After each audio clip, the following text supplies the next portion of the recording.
Saturday is Veterans Day, a time to honor the men and women who serve our country. And one of the best loved traditions is Louisville's Veterans Day Parade.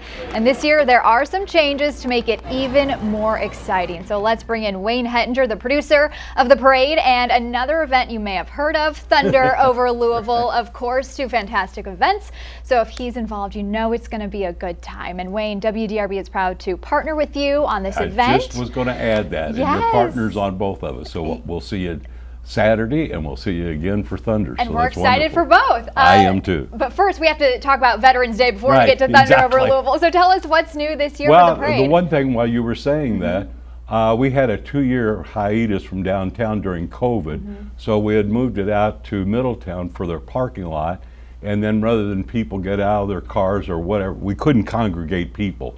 So we developed it so that they could just drive through a serpentine of displays and see what was going on in the safety of their car, and that worked out very well.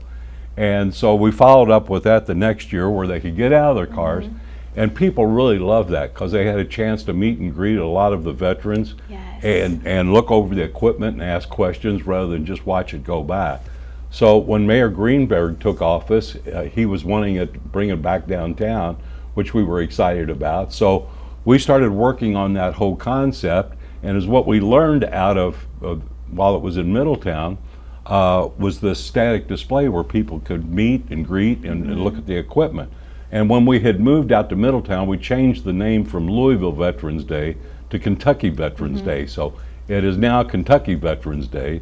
So the big thing is the parade's going to start at noon, and then it's going to come down Jefferson Street from 7th Street to 2nd Street, and on 3rd Street it's going to pair off and turn into a static display. So as soon as the parade's over, the entire attention and it's going to the static display. It's a free day event and so I hope everybody, particularly with the young kids, so that they start understanding the appreciation for our veterans. Right, and tell us a little bit more about this display at the end of the parade. Yeah, well, there's several clubs in Louisville and Indiana that restore old military equipment. So we've even got a tank coming.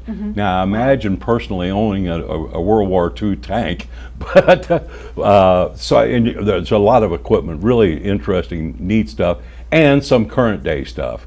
So yeah, there's a lot to see and do, and most important to me is find that veteran, and I was going to say shaking my hand, but I've gotten to the point of giving him a hug, because boy, do we need to say hats off for these guys and the very small percentage that stood forward and took on the responsibility of protecting us to ensure our freedoms and our way of life. And that meet and greet is so important because then you can say thank you, and they always have a story to tell, always a great story. Yeah, that's so true.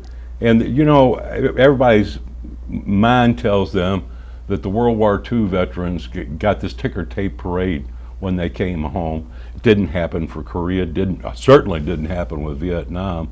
But people forget that ticker tape parade was in New York. That wasn't happening here in Louisville. So even the World War II veterans came home and just went right back to work. But speaking of that, we still have quite a number of World War II veterans that are going to be with us.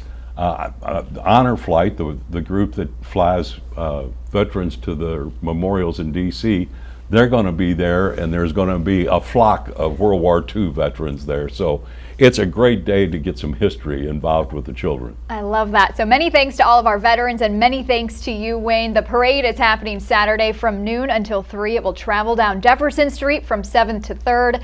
Some of the WDRB team will also be marching along with Snow Fox. For more information on the parade and details on freebies and discounts for veterans this weekend, head to the community page on WDRB.com. Always good to see Wayne Hettinger. Thanks, Fallon, for that.